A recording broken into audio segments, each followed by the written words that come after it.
Bom dia, boa tarde, boa noite. Eu sou o professor Reginaldo Carlos. Estamos no canal História na Rede e hoje vamos conversar a respeito de ciência. Na verdade, na nossa aula de hoje, vamos tentar estabelecer, produzir uma pequena linha do tempo da ciência, uma pequena história da ciência. Antes de fazer isso, é necessário esclarecer qual seria o conceito de ciência, qual seria o objetivo da ciência, qual seria a finalidade da ciência e como a ciência se aplica na nossa realidade. O conceito de ciência ele é comumente estabelecido como um processo de investigação da realidade para se chegar ao conhecimento dessa mesma realidade. Então, quando você investiga a realidade para conhecer essa realidade, você teoricamente está produzindo ciência. A finalidade da ciência, de maneira geral, como ela se expressou no decorrer das várias civilizações, ela sempre tem a tendência, sempre tem o objetivo em produzir melhores condições para a vida humana. A ciência, então, ela tem o objetivo de fazer com que o homem viva mais, viva melhor. Nesse sentido aí seria, então, a finalidade da ciência. A aplicação da ciência é justamente a aplicação do conhecimento produzido para que o homem viva melhor. Então, eu gosto de dar esse exemplo nas minhas aulas a respeito, por exemplo, da física. Se você conhece o fenômeno de propagação das ondas, a partir do som, a partir da fala, por exemplo, você entende então o sistema através do qual o som ele é produzido e ele é sentido. Então você pode utilizar esse conhecimento para produzir um amplificador, por exemplo, um microfone, que é um instrumento de captação dessas ondas. Então você usa o microfone junto com esse amplificador e faz uma caixa de som. A gente chama isso então de tecnologia, que é justamente a aplicação da ciência. É necessário então a investigação da realidade, a produção desse conhecimento, a organização desse conhecimento para se chegar então à tecnologia. Então a gente já pode afirmar no início que a ciência ela vem antes da tecnologia. A tecnologia então ela é fruto da ciência. Beleza? Vamos à frente. A ciência, de certa forma, o conhecimento da realidade, ele já estava presente nas primeiras sociedades, nos primeiros grupos de humanos. No entanto, esse conhecimento da realidade ele não estava organizado, a gente não tinha escrita, então o ensino desse conhecimento, o compartilhamento desse conhecimento, ele era muito mais limitado, digamos, ao tipo de comunicação possível a cada grupo de humanos. Da mesma forma, esse entendimento da realidade desses primeiros humanos, além de não estar esse conhecimento organizado, ele é perpassado por elementos mágicos, religiosos, míticos. E isso, de toda forma, não é ruim. É característica do conhecimento daquela realidade produzido por aqueles homens. Mas, de certa forma, esse conhecimento da realidade, então, ele vai estar ligado, ele vai caminhar num sentido em que o sobrenatural ele predomina nesse conhecimento, nessas explicações do real, dos fenômenos da realidade, da criação do homem e por aí vai. De toda forma, esse conhecimento ele vai servir, obviamente, para a produção de tecnologia. A gente tem, por exemplo, a descoberta e a organização da produção do fogo em um determinado momento da pré-história. A gente vai ter o desenvolvimento de artefatos de caça, né, com a pedra polida em um certo momento. A gente vai ter o desenvolvimento do arco e flecha e tantas outras tecnologias que só vão ser possíveis a partir do conhecimento, a partir do estudo, da investigação da realidade, dos elementos da realidade, do próprio homem, da natureza. A gente pode citar aí os fenômenos naturais sendo explicados a partir da religião. É uma forma de conhecimento da realidade. As doenças sendo explicadas também pela religião, pelo mito, é uma forma de conhecimento. A vida, a morte, a criação do homem e do mundo, enfim, todo esse conhecimento da realidade, ele é, de certa forma, então, pautado pelo conhecimento místico, mágico, religioso, mas não deixa de ser uma forma de conhecimento. Podemos chamar então isso de ciência? Não. A ciência que nós conhecemos hoje, ela estabelece um método de estudo, um método de conhecimento, de investigação da realidade muito bem definido. E esse conhecimento, dentro da ciência como ela se organiza hoje, ele é sempre contestado, ele é colocado de frente a outros estudos, a outros conhecimentos, para de fato ser comprovada a validade daquelas afirmações ou daquela defesa, por exemplo. Então a gente não pode chamar esse tipo de conhecimento dos primeiros grupos humanos de ciência, mas com certeza a gente já pode entender que o ser humano ele sempre tentou organizar o seu conhecimento, ele sempre tentou, na verdade, conhecer o meio que o rodeia, conhecer as condições que constroem o real, conhecer os fatores que influenciam a sua vida, que definem a realidade. Então, a gente já puxa até o gancho para o próximo tópico, né? O conhecimento da realidade, então, é uma necessidade, é uma preocupação de todas as culturas, desde os primeiros grupos humanos até as primeiras civilizações, até o presente momento. O ser humano ele está no planeta Terra e ele precisa entender o planeta para melhor viver.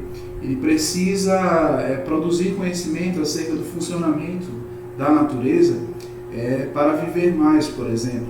Então, com certeza, o conhecimento ele é uma preocupação, então, de todas as culturas. É interessante estabelecer, então, fechando esse primeiro momento, que nem todo conhecimento, então, ele é ciência. Não é porque você tem uma perspectiva da realidade que a gente pode chamar isso de ciência. Ciência, como já afirmado, ela tem um modo de organização, ela tem um passo a passo para a produção de um conhecimento válido. Então, nem toda opinião, nenhuma opinião é ciência. Ciência é produção organizada do conhecimento. Beleza? É interessante também lembrar para vocês que o termo ciência ele só pode ser pensado enquanto ligado aos seres humanos. Por quê? De certa forma, todos os animais eles têm conhecimento expresso muitas vezes, né? Na verdade, quase sempre, a partir dos seus sentidos. Esses animais eles conhecem, de uma certa maneira, o funcionamento do espaço que os rodeia. No entanto, esse conhecimento ele não é sistematizado e podemos afirmar até certo ponto que é um conhecimento limitado devido às capacidades cognitivas desses animais.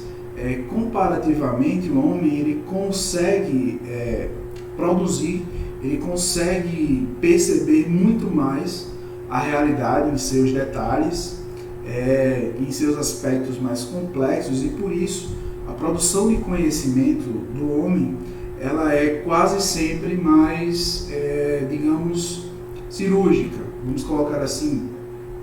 Enfim, não é que todo homem, por ter essas capacidades cognitivas, ele vai produzir já um conhecimento válido, mas de fato o homem tem essas condições, ele tem essa possibilidade de conhecer a realidade um pouco mais a fundo. Veja, não estou dizendo para vocês que o conhecimento que o homem produz acerca da realidade, ele é melhor. O que eu estou dizendo para vocês é que em certos aspectos ele é um pouco mais profundo que o conhecimento da realidade comparado aos demais animais, beleza? Vamos à frente. Quais seriam então as versões que esse conhecimento da realidade teve? A primeira versão, como eu já coloquei para vocês, é essa dos primeiros humanos. No entanto, o conhecimento ele vai passar a ser organizado dentro, por exemplo, de documentos somente com a escrita. E quando a escrita ela vai aparecer nas primeiras civilizações. Quando a gente tem o surgimento dessas primeiras civilizações, e daí a Mesopotâmia tem que vir como centro, a gente vai conseguir então, os humanos, os homens daquela época, eles vão conseguir investigar a realidade, observar a realidade, anotar, digamos assim, as características da realidade, os objetos dos fenômenos naturais, e tendo escrito eles vão conseguir produzir, por exemplo, hipóteses, e vão conseguir então compartilhar esse conhecimento com outras gerações, com outras sociedades. Então a ciência nesse momento aí ela passa então a conseguir ter um método, justamente porque os passos dados pelos primeiros estudiosos vão poder ser repetidos pelos segundos estudiosos, pelos estudiosos que vêm depois, e eles vão poder ser aprimorados. Então a gente já passa a ter então um método de estudo da realidade, daí a ciência, certo? Mas qual é a principal característica, para além dessa sistematização, para além dessa organização desse método que vai acontecer de fato na Mesopotâmia? É justamente a presença, mais uma vez, do mito, do mágico e do religioso. O entendimento da realidade pelos mesopotâmicos estava encharcado da ideia de que os acontecimentos na sua vida, uma doença, os fenômenos naturais, os acontecimentos sociais estavam sendo todos direcionados, controlados pelos deuses ou, especificamente com relação às coisas ruins, por demônios. Então, esse conhecimento da realidade, ele não pode dizer que é limitado, mas ele vai estar, então, encharcado por uma visão mística da realidade. Existe, então, uma ciência aí? Pode-se defender que sim, com certeza, porque há um método, há uma organização, há uma, digamos, difusão desse conhecimento, há uma limitada contestação. Então, de certa forma, a gente pode dizer que havia ciência nas primeiras civilizações, especificamente na Babilônia. No entanto, o conhecimento da realidade ele está ligado, ele está embebecido na visão religiosa de mundo que aquelas pessoas, que aqueles humanos tinham. Com relação aos egípcios, a gente pode dizer que acontecia algo muito parecido.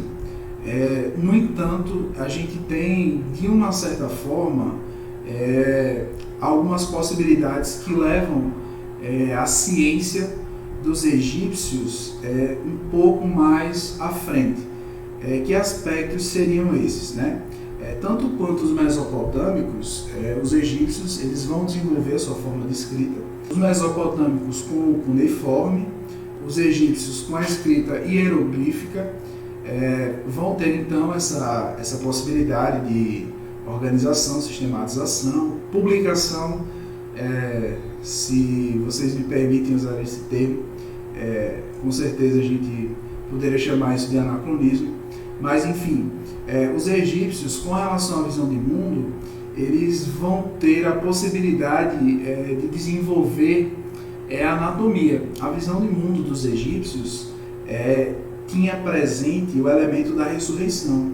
E essa ressurreição, para os egípcios, ela só poderia acontecer com a preservação do corpo. Com a morte, a sua alma, então, ela poderia retornar, só que ela precisaria do seu corpo conservado para que a ressurreição ela se efetivasse. Então seria necessário essa conservação do corpo, e daí o estudo que vai se desenvolver a respeito do corpo humano, né? O conhecimento da anatomia vai ser extremamente desenvolvido no Egito Antigo, né? A medicina especificamente vai ser muito desenvolvida no Egito Antigo, né? Procedimentos cirúrgicos, o que nós chamaríamos hoje de procedimentos cirúrgicos, eram extremamente comuns no Egito, porque lá não existia a crença de que se você fosse aberto, cortado, a sua alma ela não escaparia, como acontecia na Mesopotâmia. Então, procedimentos cirúrgicos eram extremamente comuns. As doenças na Mesopotâmia, elas estavam muito mais ligadas ao conhecimento da natureza, né? Mas procedimentos cirúrgicos não eram tão comuns assim. Existiam, de certa forma, médicos com conhecimento organizado, sistematizado, mas existiam também os curandeiros, né? Os magos. Isso também no Egito, certo, gente? Mas, enfim, o Egito ele vai dar um passo à frente no conhecimento da anatomia. Mas, de certa forma, a gente não pode colocar o Egito como super acima da Mesopotâmia, porque um, tanto quanto o outro, tem a sua visão de mundo e, portanto, o conhecimento da realidade transpassado pela religião. Um ponto interessante do conhecimento da realidade, da ciência que vai se produzir no Egito e na Mesopotâmia, era a necessidade do enfrentamento das condições naturais. A gente tem, então, tanto no Egito quanto na Mesopotâmia, grandes rios. Então, investigar o funcionamento desses fatores naturais, produzir conhecimento, produzir hipóteses, observar e registrar essas características, era extremamente necessário para a sobrevivência dos primeiros grupos humanos que viriam a constituir essas civilizações. Então, a geometria, a matemática, elas vão se desenvolver especificamente ligadas à necessidade de sobrevivência dessas sociedades, né? E sempre ligadas a essas grandes construções hidráulicas, né? No Egito, a gente tem as pirâmides, na Mesopotâmia, né? E não são obras hidráulicas, né? Na Mesopotâmia, a gente tinha os zigurates, né? Ambos ligados à religião, então a gente tem esses condicionantes aí, né? De produção de conhecimento. O conhecimento para enfrentar, para domar a natureza, e um conhecimento também dessas grandes construções ligados à religião. Os zigurates eram os templos da Mesopotâmia, só esclarecendo para vocês. E as pirâmides ligadas à morte no Egito, né? A questão da conservação dos corpos, especificamente. O terceiro ponto dessa primeira versão da ciência diz respeito ao povo grego, especificamente a Atenas, né? Vai surgir algo novo na sociedade ateniense que vai diferenciar a produção de conhecimento dessa cidade e de algumas outras cidades que vão se alinhar com esse desenvolvimento ateniense com relação às civilizações que nós acabamos de conversar. E que ponto seria esse, né? Antes de tudo, é interessante esclarecer que o conhecimento da realidade dos gregos, não estou falando só de Atenas agora, dos gregos em geral, foi extremamente influenciado pelas visões, pelas cosmovisões, pelos mitos mesopotâmicos e egípcios, né? As sociedades cretense e micênica que precederam a sociedade grega, que dão as raízes da sociedade grega, elas estão repletas de elementos míticos que vêm do Oriente, que vêm da Mesopotâmia e que vem do Egito. Então, o conhecimento da realidade dos gregos, inicialmente, ele deve muito a essas sociedades do Oriente Próximo. Enfim, qual é a grande diferença então? Vai acontecer na Atenas clássica, né, um afastamento do conhecimento da realidade com relação à religião. Se a religião, de certa forma, ela era o meio de conhecimento do real, de criação do mundo, do homem, de explicação da forma como a sociedade se organizava, a partir do momento em que as condições da sociedade ateniense passam a mudar, esse conhecimento da realidade também vai mudar, certo? Vamos explicar melhor. A classe dos comerciantes na cidade ateniense, ela vai crescer, né, em um certo período da história ateniense, e essa classe ela vai lutar por mais participação política. A participação política, a organização política da sociedade ateniense, ela era justificada a partir da visão de mundo religiosa, né? Tanto que a gente tinha especificamente os basileus, os reis, inicialmente na sociedade ateniense. Mas a partir do momento em que esses grupos sociais eles passam a se organizar e lutar por mais espaço e ocupar esses espaços políticos, aquelas explicações da realidade, aquele conhecimento da realidade inicial, indicado, né, orientado pela religião, ele não vai ser mais válido. E junto a esse olhar de que a realidade de participação política havia mudado pela ação dos homens, vai se olhar a realidade então também sendo mudada e produzida pelos homens. Então, se entendia a realidade a partir da religião, vai se passar, né, na verdade vai tentar, né, os gregos atenienses especificamente, eles vão tentar entender a realidade a partir de si mesmos e não mais a partir dos sacerdotes. Se inicialmente os gregos, tanto quanto mesopotâmicos e egípcios, eles buscavam conhecer a realidade a partir do mito, né, dessas explicações religiosas sobre a criação do mundo, sobre a criação dos homens, sobre a organização do grupo social, enfim. Se essa organização então muda, eles vão então também passar a conhecer o mundo, o real, a sociedade, a partir da sua própria ação. Então o que a gente vai ter aí é uma inversão, né? Se na visão inicial, vou chamar de tradicional, certo? Para vocês. Se na visão tradicional, mítica, as divindades, as potestades, o sobrenatural produz o real, produz as condições da realidade, na Grécia vai surgir algo especificamente em Atenas que vai inverter, né? O homem ele vai então a passar a ser o produtor do real e a ser o entendedor do real. E daí o surgimento do pensamento racional na Grécia, certo?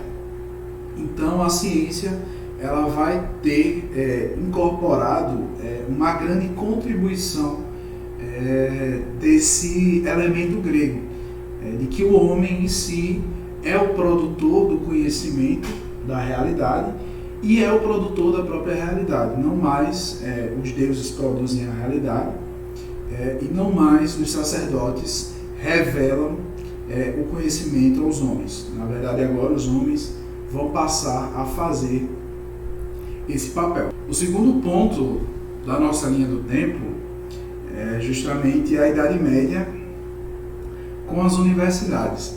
E é interessante dizer para vocês que nessa aula eu não estou levando em consideração a produção, a investigação, a sistematização do conhecimento de várias civilizações orientais.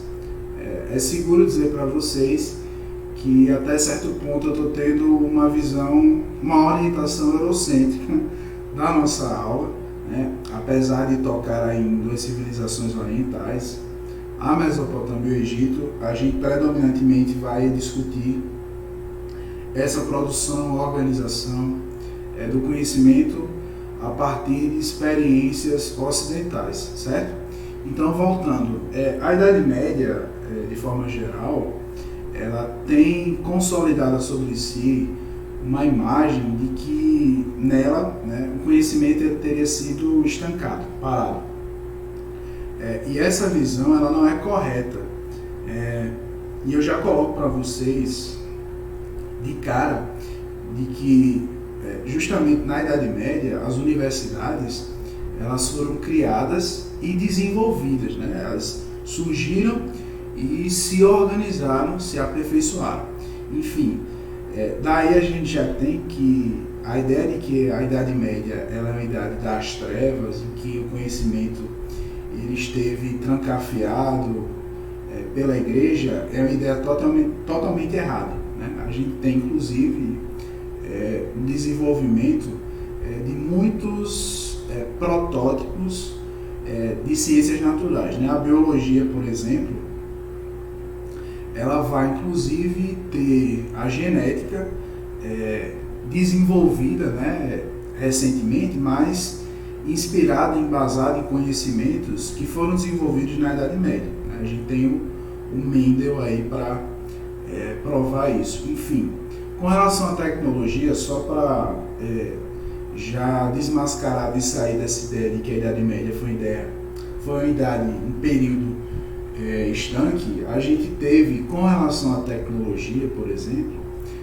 várias inovações, como o moinho movido a força hidráulica, né? E daí a gente sabe que uma invenção ela não vem do nada, né? Ela precisa de conhecimento, de investigação, de experimentação implicada.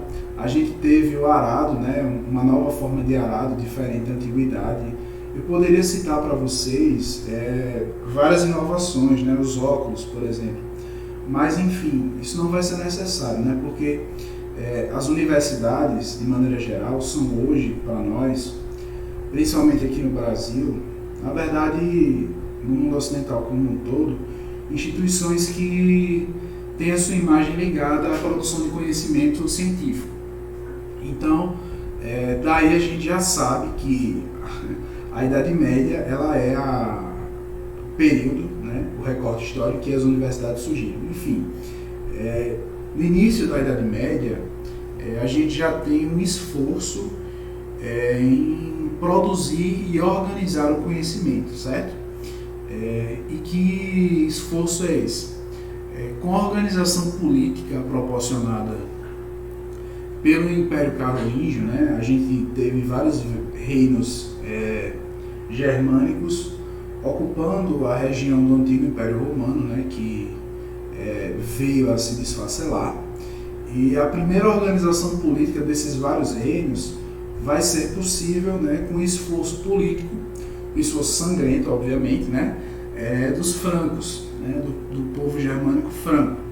Enfim, essa organização política e geográfica, né, jurídica, ela vai tornar possível, né, na figura do Carlos Magno, um renascimento, né, como se chama, que também é contestável, né, esse renascimento, né, um renascimento do conhecimento, né, o conhecimento a gente sabe que é impossível de certa forma morrer, na verdade ele vai se alterando, né, ele vai se orientando por diferentes matizes, enfim.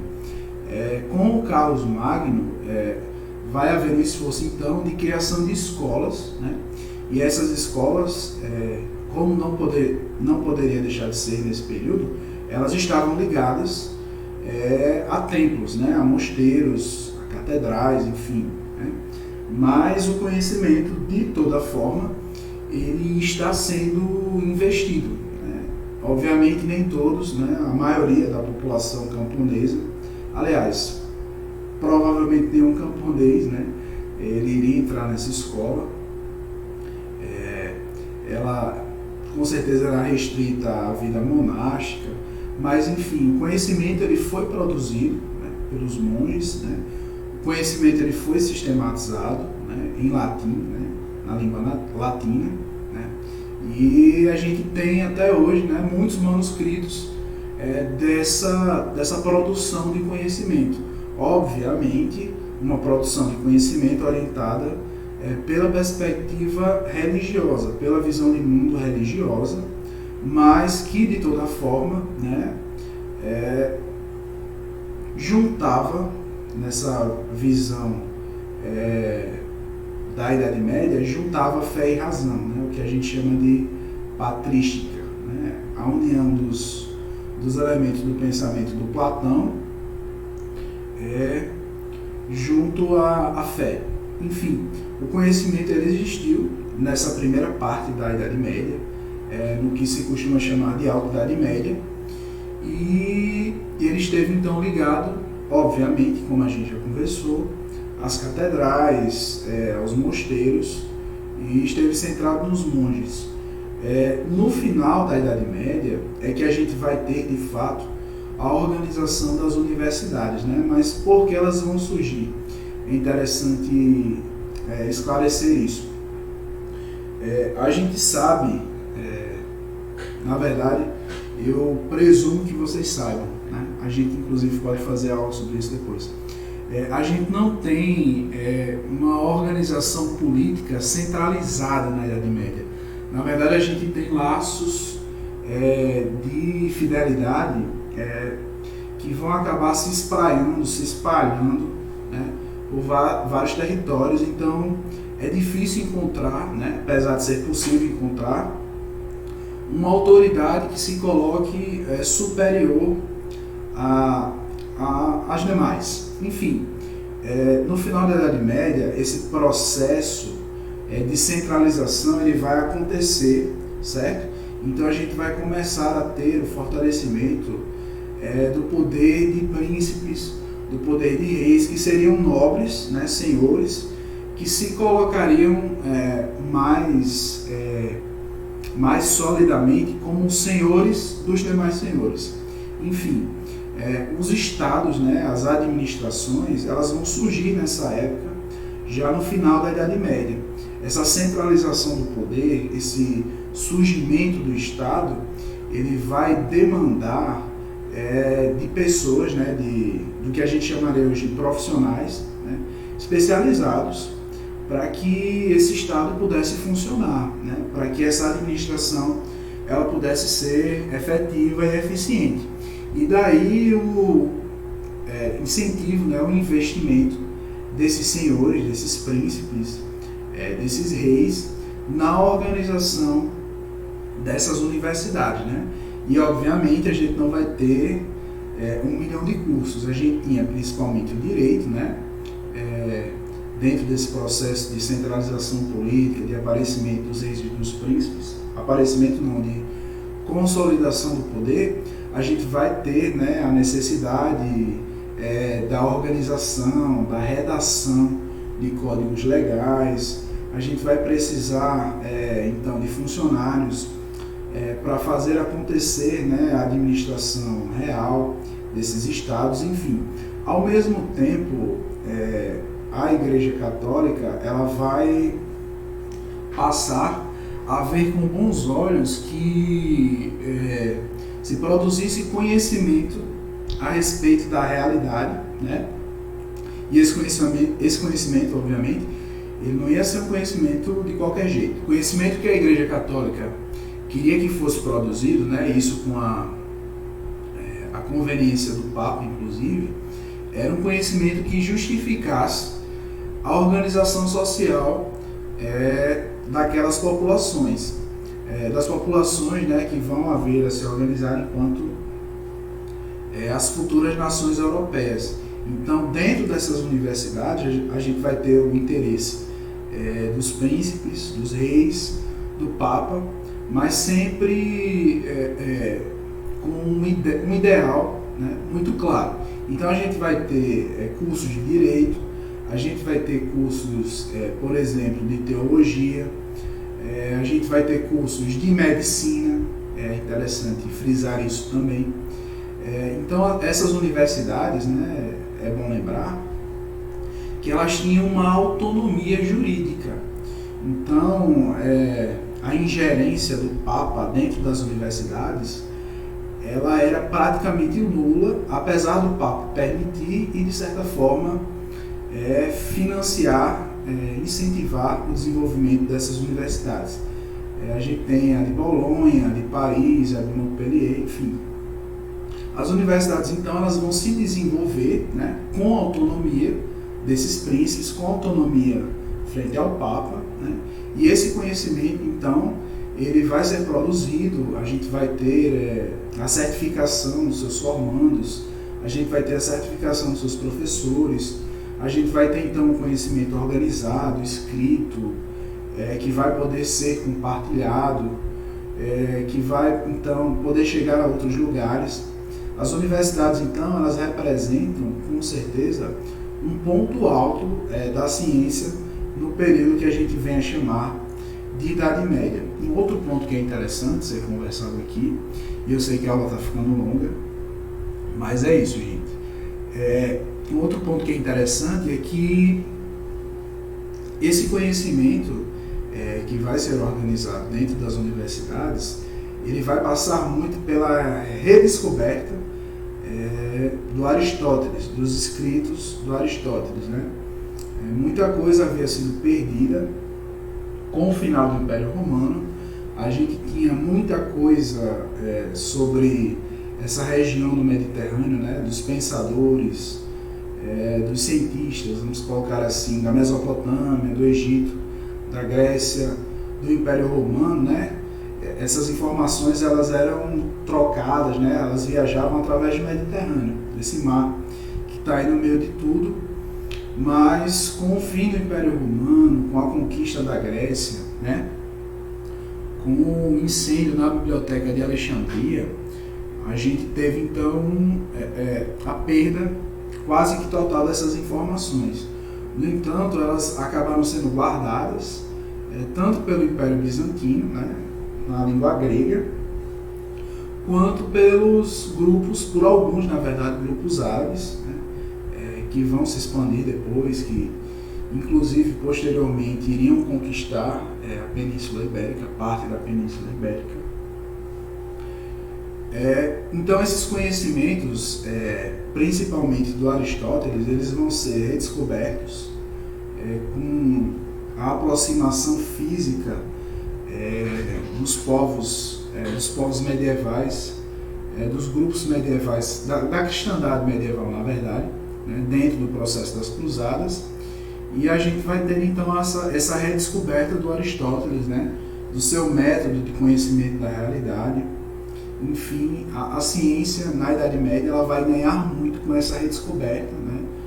Porque o Aristóteles ele tinha desenvolvido, de certa forma, um método de se estudar e de se conhecer a realidade, e esse método ele vai ser redescoberto, né?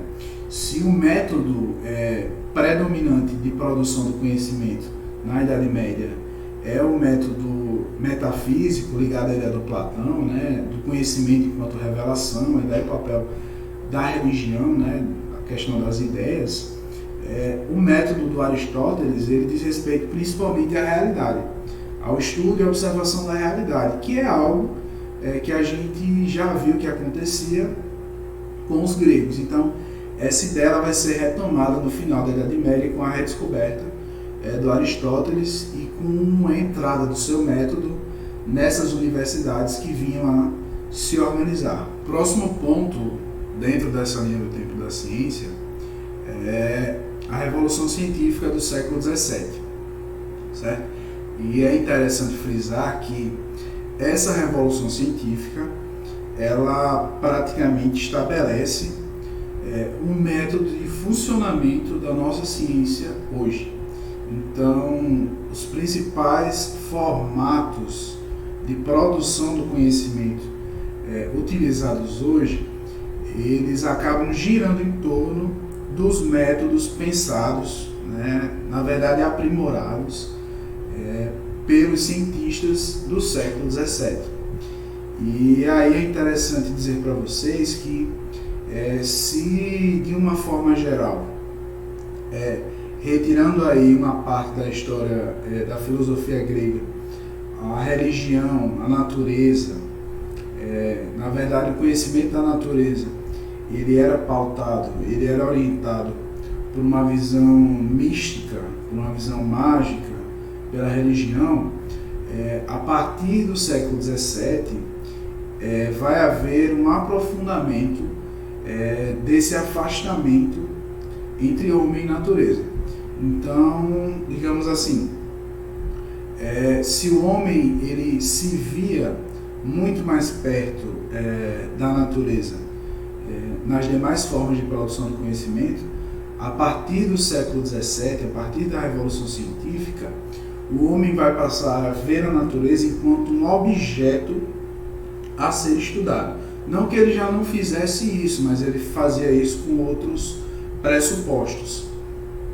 O homem agora, ele passa a se ver enquanto homem e a natureza enquanto natureza, enquanto partes separadas. Então é interessante que, até certo ponto, a visão religiosa ela também vai ser afastada do conhecimento da realidade.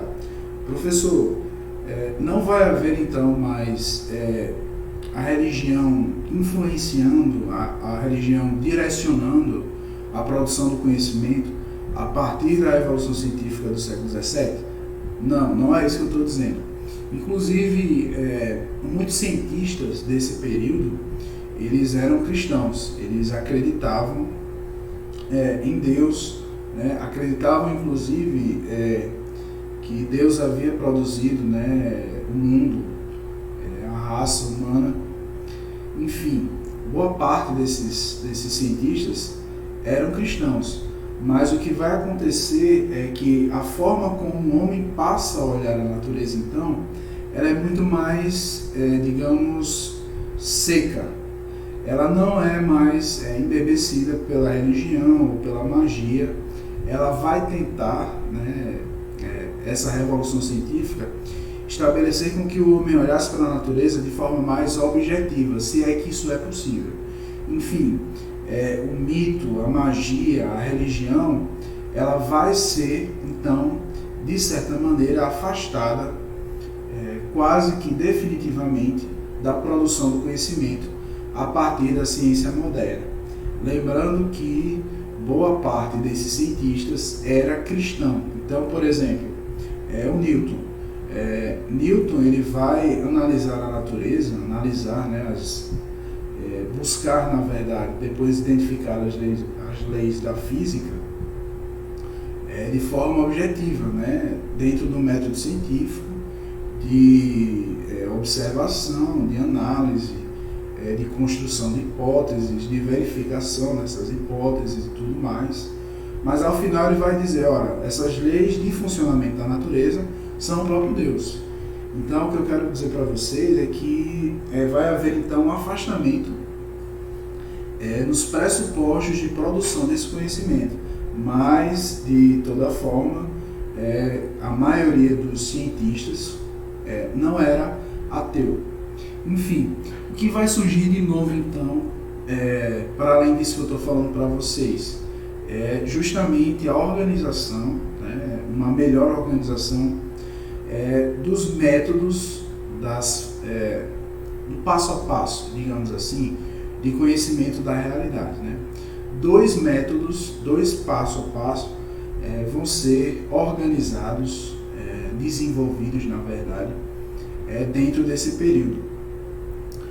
O método indutivo e o método dedutivo. O método indutivo ele foi aprimorado principalmente pelo inglês Francis Bacon, né? O método indutivo ele parte do específico para o geral. Como assim? Se você observa, por exemplo, um fenômeno específico, né, que, sei lá, uma bola de metal, ela se soltar da sua mão, ela cai no chão, né? Então você tem aí uma força, teoricamente, puxando essa bola de metal à superfície, ao chão.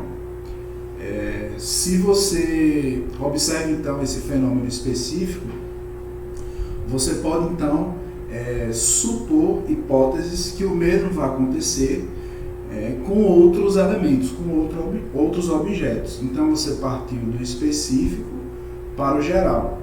Você então passa a testar se o mesmo acontece com outros objetos. Então você de fato consegue validar a sua hipótese a partir da experimentação. Você observou, você anotou, você levantou hipóteses, você confirmou as hipóteses, então você produziu conhecimento científico. Esse é o método indutivo. Ele pega o específico, algo próximo a você, e produz uma teoria geral a respeito disso.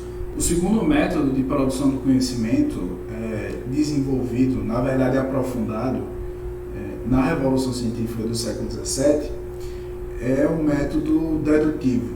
O método dedutivo ele parte de uma ideia geral para comprovar algo específico. Vejam que é meio que o inverso do método indutivo desenvolvido, na verdade, mais uma vez, aprimorado pelo Bacon.